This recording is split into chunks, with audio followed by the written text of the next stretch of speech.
Bonjour à tous. Dans cette vidéo, je parle du sujet de vivre dans un pays lointain, au soleil, où la vie est moins chère et plus agréable que dans le pays dans lequel vous vivez. Une vie que les gens en fait rêvent souvent. Et maintenant, au XXIe siècle, grâce à la technologie, tout cela est possible. Vous pouvez être ce qu'on appelle un digital nomade, c'est-à-dire une personne qui vit dans un pays lointain mais qui génère des revenus qui viennent d'ailleurs. Et aussi, il n'est plus nécessaire d'avoir une activité spécifiquement liée à la technologie. Comme dans la vidéo précédente, j'évoquais mon ex qui crée des vêtements et elle habite à Bali. Elle n'a pas besoin d'être dans le pays où se trouve la structure industrielle ou la structure de management. À Bali, il y a juste son studio de création de vêtements et c'est tout. Pas plus que cela. Et vous pouvez faire cela, vous pouvez vivre dans plein d'endroits, une vie très agréable, beaucoup moins chère. Alors, il y a plusieurs critères et il faut examiner le sujet. La première chose à savoir, c'est êtes-vous prêt à quitter votre pays? Beaucoup de gens sont terrorisés à l'idée de vivre dans un pays lointain. Ici, dans les Émirats, nous sommes à plus de 5000 km de Paris. Et qu'est-ce que ça vous dit de vivre à plus de 5000 km de Paris? Donc il faut penser à cela. Est-ce que vous êtes prêt à vivre dans un pays lointain où vous ne verrez pas votre famille très souvent et ainsi de suite? Ça, c'est l'une des choses à explorer. Ensuite, une fois que vous êtes décidé à partir, qu'est-ce qu'il faut explorer? Il faut explorer le sujet. Donc choisissez des pays, faites une liste de pays et explorez le type de visa que ces pays offrent. C'est très important, c'est l'une des choses les plus importantes, car certains pays, peut-être par exemple Singapour, vous allez dire ok, j'aimerais aller à Singapour, mais c'est très difficile de s'installer à Singapour. Singapour n'est plus du tout ouvert aux expatriés. Singapour est totalement fermé avec des barrières tellement immenses, même si vous êtes multimillionnaire. C'est très difficile d'aller à Singapour. Donc, moi, j'avais mis Singapour il y a quelques années dans ma liste, mais c'est éliminé, Singapour. Les barrières sont tellement grandes qu'on voit vraiment qu'il y a une volonté de ne pas accueillir des gens. Regardez les types de visas. Avec ce qui se passe dans le monde, beaucoup de pays ont créé des visas spéciaux pour attirer des expatriés qui sont digital nomades. Par exemple, pendant des années, en fait, pendant toutes les années 2010, comme ça, il était possible d'être un touriste perpétuel au Costa Rica. Donc tous les 3 mois, vous allez renouveler votre visa. C'est aussi possible ici dans les Émirats à Dubaï. Vous pouvez être un touriste permanent. Et c'est tout à fait légal. Mais maintenant, avec ce qui se passe dans le monde, ils se sont dit, OK, on va faire un meilleur visa. Et donc le Costa Rica offre un visa de 2 ans. Et vous devez simplement prouver que vous avez au moins 2500 $ de revenus par mois qui viennent d'ailleurs, pas du Costa Rica. Que vous êtes en fait un digital nomade. Et donc, si vous pouvez prouver cela, eh bien, vous pouvez habiter au Costa Rica, avoir la belle vie. On dit de Costa Rica que c'est la Suisse de cette région, la Suisse des Amériques. Des belles plages, des villes côtières où vous pouvez faire du surf, manger des fruits frais, des bons légumes et tout ça, avoir la belle vie. Et le coût de la vie au Costa Rica est beaucoup moins cher qu'en Suisse. Donc le Costa Rica, c'est une option intéressante par rapport à Singapour qui est totalement à présent fermé. L'île Maurice, par exemple, l'île Maurice, ils ont également un nouveau visa pour les digital nomades, mais c'est un visa que de 1 an et vous devez prouver simplement que vous avez 1500 $ de revenus qui viennent d'ailleurs. C'est les conditions. Et vous pouvez avoir la belle vie aux îles Maurice, faire des randos à la montagne, aller à la plage, faire du bateau, de la plongée, prendre soin de votre corps, manger des légumes frais. Vous vous ennuyez que l'île est petite, pas de problème, vous pouvez aller faire un séjour aux Seychelles qui est pas très loin, ou à l'île de La Réunion qui est pas non plus trop loin, ou encore à Madagascar. Et vous pouvez même aller, il y a un vol direct de l'île Maurice à Dubaï. Donc si vous avez des envies de shopping ou de grandeur, vous pouvez venir ici à Dubaï depuis l'île Maurice. C'est une option intéressante. Donc, il faut vraiment regarder les visas. Hein. Le Dubaï aussi, ils ont plein de visas. Ils ont un visa aussi digital nomade qui est valable 1 an. Vous devez prouver, par contre, vous devez prouver 5 000 $ de revenus par mois. Ce visa aussi permet de faire venir votre famille directe, c'est-à-dire conjoint et enfant. Et il y a plein d'autres visas à Dubaï si vous ne savez pas approuver les 5 000 $. Par exemple, il y a le visa de freelance. Il y a plein de visas en fait. Donc ça, c'est le deuxième aspect, c'est regarder les visas disponibles dans le pays.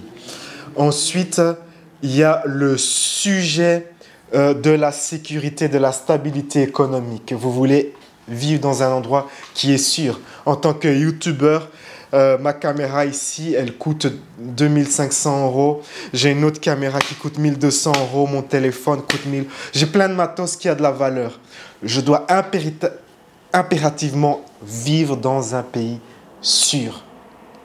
Il est hors de question de vivre dans un pays un peu cow-boy, comme ça, avec de la corruption et tout, un peu dangereux. J'ai un ami qui a tenté le Mexique. Un jour, il était dans sa voiture de location. Il s'est fait arrêter par des policiers. Et les policiers lui ont dit, mais il n'y a pas de problème, on te laisse continuer, mais tu nous donnes 50 $. Moi, je ne peux pas vivre dans un coin pareil. Il y a des gens qui aiment bien ça. Ils aiment bien ce côté cow-boy, corruption et tout ça. Mais ce n'est pas pour moi. Quasiment toutes les personnes que je connais qui ont été au Pérou se sont fait voler soit leur argent, soit leur matos. Moi, je ne peux pas aller vivre au Pérou seul, c'est impossible. Il n'y a pas assez de sécurité. Pour le type d'activité que je fais, c'est trop dangereux. Je ne peux vivre que dans les pays super sûrs ou en tout cas relativement sûrs, comme ici dans les Émirats. Dubaï, c'est peut-être la ville la plus sûre du monde. Ou encore la Thaïlande, Chiang Mai. Chiang Mai, c'est une ville ultra sûre où il y a beaucoup d'expatriés. Bali, tous des coins comme ça en fait. Donc voilà, sécurité, stabilité économique du pays. Et ensuite, le critère qu'il faut voir, c'est les infrastructures. Est-ce que vous pouvez faire votre activité économique ou faire ce que vous avez à faire. À Chiang Mai, en Thaïlande, tout est fait pour attirer les expatriés digital nomades. Il y a plein de centres comme ça où vous allez, vous passez votre carte magnétique et vous pouvez connecter votre ordinateur portable. Vous avez une connexion à haut débit, il y a un bar à smoothie, il y a des tapis roulants comme ça pour faire une pause sport. Il y a un peu une petite salle de sport et tout.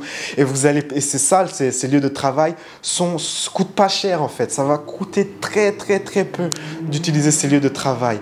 Ces centres de travail, il y en a à Chiang Mai en Thaïlande, il y en a à Bangkok, il y en a beaucoup à Bali. Mais par contre, il n'y en a pas à l'île de la Réunion en fait. En fait, ce qui m'avait déçu à l'île de la Réunion, c'était les infrastructures. Ce n'est pas du tout un territoire pour les digital nomades. Si vous êtes un digital nomade, peut-être vous avez une autre activité qui est moins dépendante de l'Internet ou d'avoir une bonne connexion Skype, vidéo, tout ça.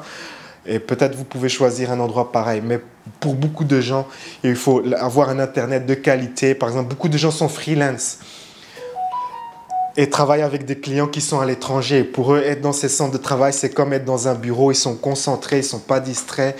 Et ils sont comme dans leur bureau.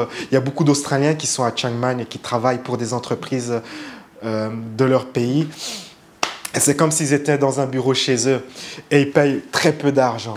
Donc ça, c'est très important, les infrastructures. Est-ce que vous pouvez faire votre activité économique? Il n'est pas nécessaire d'être un digital nomade. Je connais des gens comme mon ex en fait qui crée des vêtements. Ce n'est pas un digital nomade. Elle reçoit les matériaux, elle crée les collections et puis elle les envoie en Australie pour la fabrication. Je connais des personnes qui sont profs d'anglais, profs de langue. Tout ça, ce n'est pas du digital nomade. Et il n'y a pas besoin d'avoir beaucoup de ces structures où vous pouvez travailler. Je connais des personnes qui sont restaurateurs, chefs, ils ont fait études comme ça, bonne école de cuisine en Europe ou en Amérique, et maintenant ils sont en Asie et leurs compétences sont très demandées. Je connais des gars qui sont profs de plongée en Asie, en Thaïlande ou à Bali. Tout ça, c'est pas du digital nomade et ces personnes peuvent avoir une belle vie comme ça au soleil, moins cher. Donc il faut voir les infrastructures, c'est très important. Mais si votre cas, c'est un cas où vous n'avez pas besoin de cela, eh bien c'est un critère moins important. Ensuite, après ça, il faut voir le coût de la vie. Et le coût de la vie, euh, une fois que vous sortez de l'Europe ou de l'Amérique du Nord et de la zone Japon, Australie, Nouvelle-Zélande, eh bien, le coût de la vie dégringole. Hein. Dans la plupart des pays du monde, le coût de la vie est relativement bas. Vous allez au Costa Rica, le coût de la vie, c'est très bas. C'est relativement bas par rapport à l'Europe, en fait. Même chose, même chose ici. Hein. Il y a cette idée que Dubaï, c'est cher, mais c'est pas si cher que ça. Par exemple, ici, donc j'habite le beau quartier de Marina, et parce que c'est un beau quartier, donc les loyers commencent à partir de 1 300 euros. Mais vous pouvez habiter dans plein de quartiers où vous allez payer bien en dessous des 1000 euros. La nourriture coûte pas cher dans les Émirats, les transports coûtent pas cher, il y a plein de choses. C'est pas trop, c'est beaucoup moins. Franchement, c'est beaucoup moins cher de vivre ici à Dubaï que de vivre dans un beau quartier à Paris. Ici, mon loyer, c'est 1600 euros. Et dans ces 1600 euros, ça inclut l'accès à la salle de sport, au sauna qui est dans le building. Et on a aussi les trucs là, avec la vapeur, steam room. Il y a 2 piscines, j'ai un grand balcon, grande terrasse. À Paris, dans un beau quartier parisien, pour 1600 euros, vous n'aurez pas tout ça, garanti. Et la nourriture coûte pas cher. Il y a les supermarchés Carrefour partout ici et c'est pas cher. Il y a aussi les supermarchés Almadina. C'est l'équivalent de Lidl si vous connaissez en Europe, qui sont vraiment pas chers. Le transport ne coûte pas cher. J'ai été dans le sud des Émirats, à Ras Al Khaimah, j'ai été en taxi, j'ai pas pris les transports publics. Si vous prenez les transports publics, vous allez payer très très peu. Mais en taxi, j'ai payé 240 dirhams. Faire plus de 100 km pour 240 dirhams, c'est impossible en Europe. En Europe, ça va vous coûter genre 500 euros. Donc le coût de la vie, vous allez à Chiang Mai, la ville préférée des expatriés. Le coût de la vie est très bas à Chiang Mai. À Chiang Mai, vous pouvez en avoir un appartement comme le mien à 300 dollars avec piscine, salle de sport et vous allez à votre centre de travail. Le coût de la vie va coûter, si vous êtes à Chiang Mai ou dans un coin comme ça, pas cher en Thaïlande ou à Bali, le coût de la vie va coûter garanti, en dessous des 800 euros. Garanti. J'ai fait, pour des amis, m'ont demandé de faire les calculs pour eux. C'était chaque fois en dessous de 800 euros. Même chose,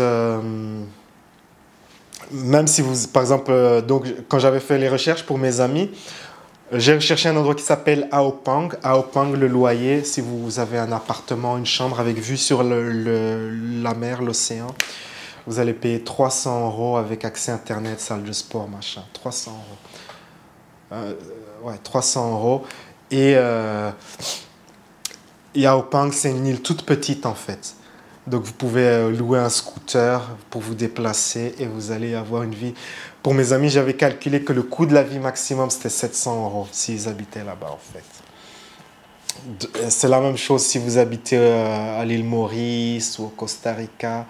Vous n'allez pas payer des milliers et des milliers et des milliers d'euros. Dans beaucoup de pays, la vie n'est pas chère. Donc, mais quand même, il y a des facteurs en fait. Par exemple, si vous venez dans les Émirats, si vous n'avez pas d'enfants, c'est chouette. Vous n'allez pas payer beaucoup. Mais à partir du moment où vous avez des enfants, il faut les envoyer dans une école privée. Et là, les coûts, ça explose. Aussi, dans les Émirats, si vous avez des enfants, c'est le gouvernement qui choisit le type d'appartement que vous pouvez habiter en fait. Il faut avoir un appartement peut-être où il y a suffisamment de chambres pour vos enfants. Et là, le coût, ça peut monter. Vous ne pouvez pas habiter dans une chambre comme moi, quoi. Et là, le coût va vraiment exploser. L'assurance maladie pour chacun de vos enfants, ce sera des assurances privées. Gros coût. Donc ça aussi, il faut voir en fait, si vous avez des enfants ou si vous avez, par exemple, si vous allez beaucoup chez le docteur et tout ça, ça peut affecter le coût de la vie aussi en fait. C'est à bien examiner. Au Costa Rica, si vous êtes seul, vous devez compter dans les 2000 euros par mois, le coût de la vie au Costa Rica par exemple. Alors, quoi d'autre? Eh bien, ensuite, une fois que vous avez examiné tous ces sujets, eh bien, la vie sociale. Est-ce que vous pouvez avoir des amis facilement? Est-ce que vous pouvez faire des sorties pour pas cher? Le coût de la vie sociale dans le pays que vous avez choisi. Vous allez au Vietnam, vous pouvez avoir des... C'est moins cher que la Thaïlande, le Vietnam. Vous pouvez avoir des appartements extraordinaires. Vous allez payer genre 240 € pour un grand appart avec piscine, sauna, accès à tous des bars, cafés, restos, machin, pour pas cher, salle de sport, machin. Mais c'est pas facile d'avoir des amis au Vietnam. Ça va vous prendre des mois et des mois et des mois. Sauf bien sûr si vous avez une communauté d'expatriés, que vous êtes dans cette communauté, vous avez votre propre clique et vous restez entre vous. Faut voir, bien voir ce sujet. Ici dans les Émirats, c'est très... Moi, depuis que je suis arrivé, j'ai rencontré personne. Je n'ai pas d'amis, pas vraiment d'amis ici. Je connais quelques gens comme ça qui travaillent dans mon building, très courtois, avec qui j'ai des discussions. Mais c'est pas un pays où je peux avoir une vie sociale. En Irlande, je connaissais plein de gens en Irlande. J'avais plein d'amis. J'avais ma copine, j'avais plein d'amis. Mais ici, cela semble pas être possible. Et si c'est possible, c'est très difficile. Ça va demander beaucoup d'efforts de ma part. D'ailleurs, j'ai renoncé. J'avais prévu de passer plusieurs années ici, mais j'ai renoncé à ce projet. Je vais juste rester en 2021 et puis je me casse ailleurs. Regardez la vie sociale, parce que la vie sociale d'un pays, ça peut ruiner en fait vos projets de vivre à l'étranger en fait. Je connais une amie italienne qui était partie vivre en Belgique, et en Belgique aussi c'est très dur d'avoir des amis. La Belgique, c'est une culture très fermée comme ça, et après 6 mois elle est retournée en Italie en fait, parce qu'elle ne pouvait pas avoir de vie sociale ou de copains ou que sais-je. Donc ça, c'est un sujet, le pays peut avoir une bonne note dans toutes les catégories. Hein. Dubaï a une bonne note dans toutes les catégories, mais ça peut être ruiné par la vie sociale. L'incapacité d'avoir facilement des amis ou une vie de couple ou que sais-je. Donc ça, c'est aussi un critère important. Il y a beaucoup de gens qui vont dans des pays, et je connais des gens qui ont été dans des pays et ils ne se sentaient pas les bienvenus en fait. Ça, c'est aussi à voir, et ça, c'est très difficile à voir en faisant des recherches sur Internet. Il faut souvent aller dans le pays même, et donc c'est pour ça, donnez-vous une période d'essai quand même, parce qu'il y a plein de choses qu'on ne sait pas communiquer en fait. Par exemple, ici, il fait chaud, alors pour beaucoup de gens disent « Oh, à Dubaï, il fait trop chaud, je ne veux pas aller à Dubaï », mais ces gens n'ont pas été à Dubaï. Il fait chaud, mais c'est tout à fait supportable. Moi, je ne dirais pas que c'est insupportable. La chaleur de Dubaï ne me cause pas de problème. Mais pour d'autres personnes, ça peut causer un problème. Dans certains pays, il y a un certain feeling, et vous devez aller dans ce pays pour voir si vous appréciez cela ou pas. Ça, donc, donnez-vous une période d'essai. Donc voilà, c'est ma petite vidéo d'introduction pour savoir si c'est bon pour vous d'aller vivre à l'étranger. Peut-être que c'est une bonne chose, car il fera, d'après moi, c'est mon opinion personnelle, il fera de plus en plus difficile à vivre en Europe, et notamment en France. Une décennie difficile faite de gros problèmes. S'il y a une forte demande, peut-être je ferai d'autres vidéos sur ce sujet où j'explore vraiment plus en détail cela. Sur ces belles paroles, la vie est un voyage, appréciez la balade. Ciao, ciao.